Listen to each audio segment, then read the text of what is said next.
Luxembourg, and the highest rates in Greece, 27.6%, and also Spain, 26.3%, and maybe Cyprus at 17% now, which we expect to skyrocket within the next 3 months. It's not the best time to be in Europe, especially if you're young. It's going to be very difficult years. We're not expecting a lot of growth, although the GDP this year was actually in the incline, although a small percentage. Okay, I promise this is going to be the last time I'm going to be talking about statistics. All right, and this is going to be the last time that I'm going to talk about the negative stuff, because there's a lot of things that we can look forward to. You see, the European Union is great in a lot of ways. And in some ways, because it's a new initiative, we don't often make things right immediately. We need time. But we've been really good at being great administrators in Europe. What we haven't been good at is creating role models and having great leaders. I mean, this is the one main criticism that we have in Europe. We've had entertaining leaders, like Berlusconi and Nicolas Sarkozy, but we haven't had great leaders. And we haven't really done a really good job at inspiring all of you. Not at all. So I'm going to borrow like a famous leader from America and take something that you can look for a job while you're here in Cyprus, and you can get a job in Spain, you can get a job in Malta, you can get a job in Lithuania. It doesn't matter. And this is what you guys need to be prepared for. You need to be prepared to move around. You see, my generation and the generations that are after mine have a way of passing on our insecurities and our concerns to you. But because you're not going to experience what we experienced. You see, for us, when we graduated, we were looking for a job for life. You don't have to have a job for life. By the time you're 30, my generation was supposed to have it all figured out. By the time you're 30, you're going to change 5 or 6 jobs. But that's going to be the exciting part, because those 5 or 6 jobs can be in 5 different countries. Some of you are going to go study. You're on the verge of going to study something. And you're going to study that because you want to do it. Now, you deserve to go and work that right after you study. It doesn't mean that you're going to work it here, though, in your home country. It could be somewhere else. It could be in Spain. It could be in France or Italy. But you deserve it to yourself to give it a go. Don't be afraid to step outside your comfort zone. Don't be afraid to live somewhere else. Okay, there are plenty of initiatives going around right now. It's not important if you can't read them. But there's hundreds of millions that are being invested right now in startup programs, in apprenticeships. There's something called the Youth Employment Initiative that by 2014 will guarantee a job to every young adult that graduates university in the first 4 months right after their university, after they graduate. Has anyone heard of that? No one? Okay. These are the things that, unfortunately, the media is not covering.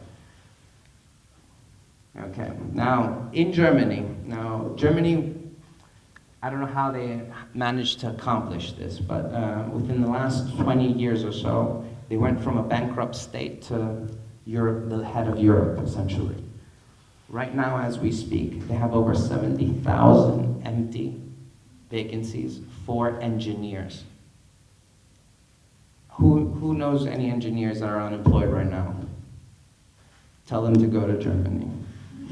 All right? Du hast, okay? All right. And Germany needs these people desperately. And they're actually you would think that, any country right now in Europe right now is going to be very hesitant to take on immigrants. The thing is, they need these people to do these jobs. And they're spending a lot of money through school programs, through university programs, through a new initiative that's it's modeled after the Erasmus project, but it's not for college students. It's for people to go and actually work, not study. And this is done right now as we speak, and you should take advantage of it. There's a lot of initiatives coming out of the European Union. You know, there's not enough communications. Who has heard of this? No one. You've heard of it. All right, great, great. 100 million of funds are being invested into something, and only one person knows in the room filled with, what, 120 people. Okay. Now, already this thing has caught fire, and obviously through social media, all these new initiatives have come about. And there's a lot of networking sites built and geared towards young people such as yourselves, Facebook social networking sites, or like LinkedIn, or Entrepreneur Connect, or Partner Up, or Startup Nation, where people like you can not only work for startups, but also start your own startup and find funding for it. Okay, now, recently I was at a family. Do I still have time? I'm like running through everything because we have a short limited time, and I'm trying to solve Europe's biggest problem in 20 minutes. So pardon if I'm speeding up through everything.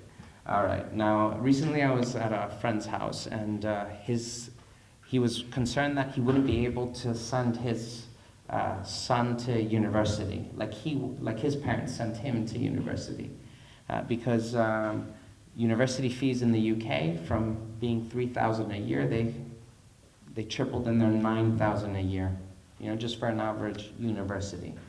And I heard about this thing called the School Leavers Project, and we have it as a firm, you know, and this isn't the part where I've advertised my company. All right, okay, you see, hundreds, I'm talking about hundreds, these are just some of them, but hundreds of companies offer this program. And basically, what is it? You know, there's going to be a lot of, due to the crisis right now that's happening in Europe, there's going to be a lot of very, very highly potential students that will not be able to get an education in a university. A lot of companies in the private sector have said, you know what, I don't want to lose these kind of candidates. So they're offering something else, something completely different. They're offering you a job with on-the-job training, and also a way for you to pay your university after you go to work. Yeah, does that sound appealing to anyone? Yeah, all right, cool. So essentially, it gives you the opportunity, while the rest of your friends are living on 50 euros a week, you'll be making money and paying for your own university. So it's actually a good scheme. And it's not just us, it's hundreds. If you actually look online, there's hundreds of these programs, especially in the UK. All right. Now, this is something that, you know, I never thought I would actually say. If somebody said to me 8 years ago or 5 years ago that the future of jobs in Europe was clean tech, I'd be like, forget about it, you know.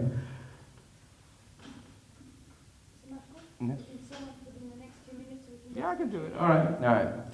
So there's a potential scheme right now that's being put in place by Brussels. And essentially what it means is, if every country in the EU spends 2% of their GDP every year on reducing carbon emissions, 20 million new jobs will be created in clean tech, in the clean tech industries. And now there are hundreds and hundreds of jobs that can be created from this. All right, now this is just one of the lists of the jobs that will be created from this.